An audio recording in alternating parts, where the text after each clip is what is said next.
Good afternoon, everybody. So it's already quite late in the day. I had a quite slow start to the day because I didn't get to bed until past 1 o'clock in the end. The tennis was really good last night. The Rod Laver arena was massive.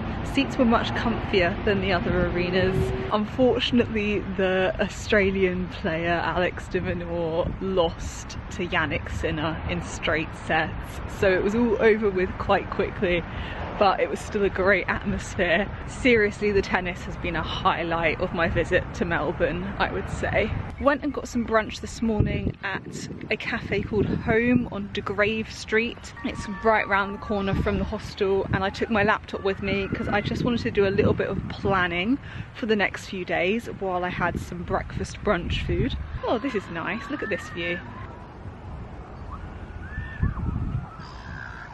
And I have successfully booked a consultation at a vaccination centre in Sydney for Sunday, which I'm well pleased with because it was becoming a bit of a logistical nightmare. I've already had a consultation in the UK and I should have just got all of the vaccinations there and then, but I didn't. I said, oh, okay, I'll have a think about it. Maybe I'll get them in Australia. Idiot, don't do that. Get them in the UK. Because now I have to pay extra fees for the extra consultation I've already had. And the trouble is, for some of them, you need multiple doses. And so when I'm traveling around and backpacking up the East Coast, do you know what happens? I have to go to multiple different travel clinics and pay multiple different consultation fees for each different travel clinic. Not good. So I figured, okay, I'm going to be in Sydney for a little while so I can at least get 2 doses while in Sydney. So that's why I've booked an appointment for pretty much the day after I land in Sydney. Anyway, that brings me to today. I've got the tram down to St Kilda and I'm currently at St Kilda Beach. It's deserted because today is not the day for swimming, and it stretches all the way down there. And the city where I came from, that's right over there. Today's probably going to be the worst day weather-wise that I'm going to have in Melbourne. Some rain is forecast later around 5 o'clock-ish, but I'm using the afternoon to walk from St Kilda Beach to Brighton Beach, and then I might get the tram back from Brighton to St Kilda and have a little bit more of a walk around St Kilda area. The other issue is that my phone is running out of charge a lot faster than I would like it to, which is not a new issue. Maybe I should have learnt my lesson by now, but I just thought, hey, I'm leaving the hostel with 100% charge. Surely I don't need to carry my heavy portable charger with me today. Wrong again. The trouble is, when you're traveling, you're reliant on your phone for so much these days, especially navigating around in unfamiliar areas. So what I'm gonna have to do is follow my nose a little bit. Like, I definitely have enough charge to get myself back, and I'm actually pretty confident I could get back without my phone, but I do just want to save the charge in case of emergency.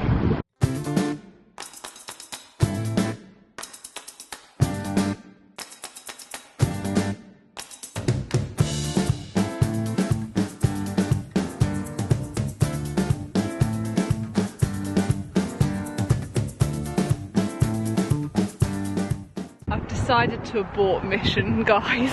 I made it a fair way down, but the walk's quite a long one, and I remembered I'm actually stopping off at Brighton Beach on my day trip that I've booked tomorrow. I'm doing an organised tour tomorrow, which is super exciting. I'll tell you more about it tomorrow. But yeah, there is still more I'd like to see around St Kilda. So I'm getting a bus back into the centre of St Kilda. I'm in like the proper residential ends right now. There were a fair few people walking along the stretch between St Kilda and Brighton though. It is a nice walk, and I think it would be even nicer on a sunny day, although maybe a bit hot to walk all that way on a sunny day, so I don't know. St Kilda is quite a popular area for backpackers visiting Melbourne to stay, and I did consider a few hostels in St Kilda, but I'm quite happy now, having arrived and been in Melbourne, that I chose the one that was right next to Flinders Street Station. It's been so great being in the thick of it all for a week. It took me like half an hour to get from my hostel to St Kilda Beach, and honestly, while it's nice to be staying near a beach, there are much nicer beaches in Australia, so I think Melbourne's best selling point is the CBD, just my opinion. Although that's coming from someone who doesn't really drink or party, and I think a lot of beach parties go on over the summer. There are definitely a few party hostels in St Kilda, so that might be fun if that's your cup of tea. This will be my first time hopping on a bus. So far I've been using the tram system, but Google Maps reckons a bus is easiest from here. And I believe my Mikey card should work on a bus. Let's give it a go.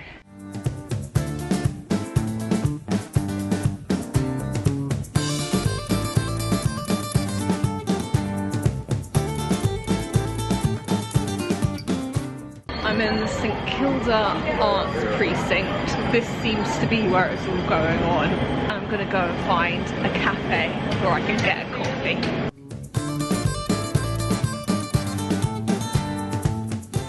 There seems to be a lot of little cake shops along this drag. Just approaching another one, all within a minute of each other.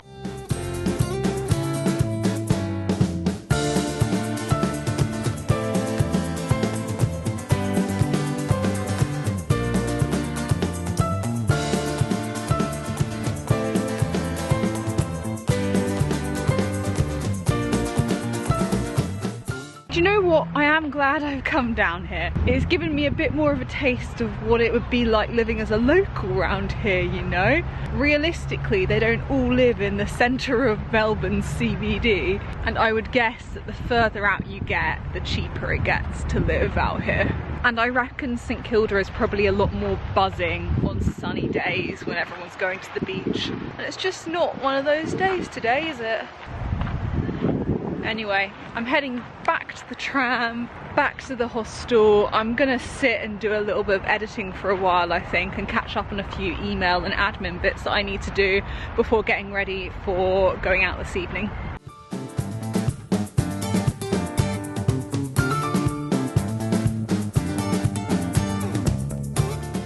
Good morning. So today I'm finally at Brighton Beach. The sun is out-ish. Few clouds, but still quite warm, quite breezy down there, hence why I've still got my jumper on, but was contemplating taking it off. And I am on a group tour today. The big highlight is going to be Phillip Island and seeing the penguin parade at sunset, but the tour left at about midday, so actually it's afternoon and I just said good morning. Actually I meant good afternoon. And we are driving down to Phillip Island from Melbourne, which takes about 2 hours with plenty of stops along the way. The first one being Brighton Beach. They've got all these beach huts, or they call them bathing boxes out here. It's very funny because this is something that I've grown up quite close to in the UK. My parents live about half an hour from Brighton, but this is the other Brighton, and I have to say the beach is a lot nicer here. You know, I prefer this Brighton Beach with the sunshine, with the sand. So yeah, I'll show you guys some of the bathing boxes. Also, this morning I've been feeling a little bit rough. I think potentially it could be alcohol poisoning, which sounds like I've gone on a right bender. I only had a pint of cider, but the thing is I don't drink that often, so my body is just not used to it, I don't think.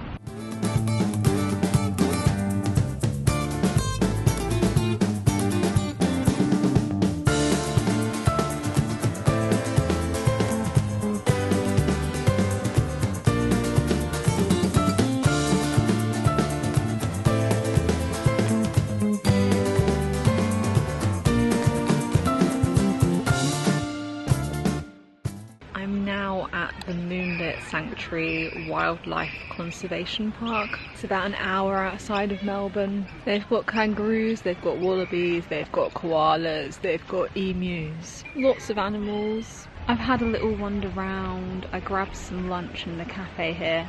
I'm not doing any of the close encounters with any of the animals though, because to be honest I'm not sure how kind it is to the animals. This sanctuary does have some accreditation for animal welfare standards, so that's reassuring, but I do know that you shouldn't be hugging koalas, which is a big tourist activity but actually can stress the koalas out. All wildlife we see after we've left the sanctuary is going to be wildlife in the wild, so penguins out in the wild, but I think some of the animals here don't know any different, like they've been born and raised in the sanctuary. It is also the case that lots of the animals here are endangered or threatened with extinction, so there's obviously important conservation work that does go on.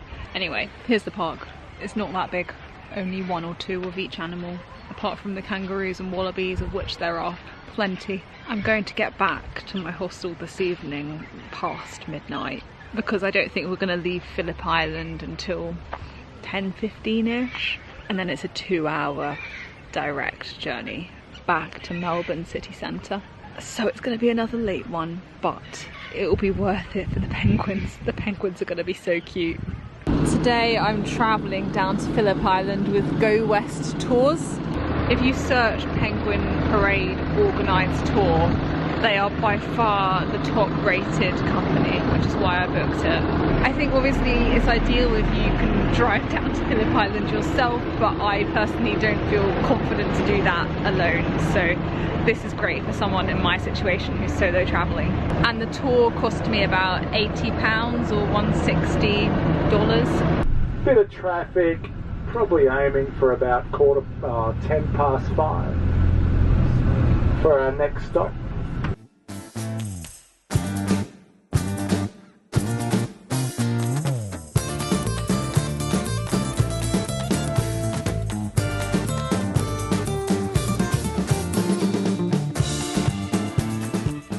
So it's currently late afternoon. Been having a stroll around a few boardwalks, looking out over the Nobby's rocks.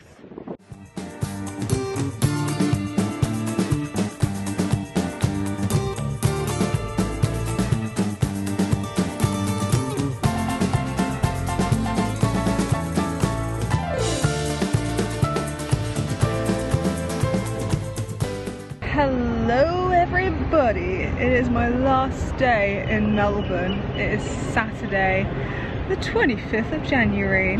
My flight to Sydney is not until nearly 8 o'clock this evening, so I don't need to leave for the airport yet. I've checked out the hostel, I've shoved my bags in the luggage room, and I have been sitting inside the hostel in the co-working space just doing a little bit of YouTube editing, but it's lunchtime. I fancied getting out in the sun. The sun is back today, and I've just gone to Coles. Firstly, I picked up these oat slices, cranberry and blueberry. All of the brands look quite unfamiliar to me in Coles. Coles is a supermarket out here in Australia. We're gonna try stuff out, you know, we're gonna find some good travel snacks. And then also for lunch, I just fancied some leaves, you know, so I went for a chicken Caesar salad. And I've got some takeaway cutlery, and I'm sitting in Federation Square again. Might as well finish where we started. There is nothing on the outdoor screens right now. I guess because there's not really exciting tennis on during the day anymore. It's finals weekend, so they're all going to be playing in the night session, I think. But yeah, the penguins were phenomenal. Last night felt like I'd literally stepped into a nature documentary, and they are literally a few meters away from you when they're walking up the dirt track, up the hill, so you're on a boardwalk and then can just like look over the edge and see so many penguins. Like at first I was like, oh my god, when I saw a single penguin. By the end it was like tens, hundreds of penguins, just a constant stream of penguins walking by in little waddles. They're so mini as well. They're the world's smallest penguin, I believe, and they're actually called little penguins. That is their name. I made a friend on the trip as well, Michelle from Germany, who's staying at a hostel around the corner from me. She was friendly, we had dinner together, and she was also travelling solo, similar age to me, so it was nice. The rest of the tour was a few families, a few couples, some others had come by themselves as well. A real mix, but I'm glad I booked it. Hello, I am back at Melbourne Tullamarine Airport. There's the terminals behind me, but I'm early for check-in. Apparently I can't check in until 5:50 because my flight's not until 7:50, and I kind of just wanted to get rid of my baggage, but I've still got it with me. I'm getting quite worried because this is week one and I'm finding this a lot to lug around. Maybe I haven't quite mastered the weight distribution yet. I think I need to put heavier items in the wheel-along backpack. And actually I'm going to end this vlog here, you know. This is the end of my time in Melbourne.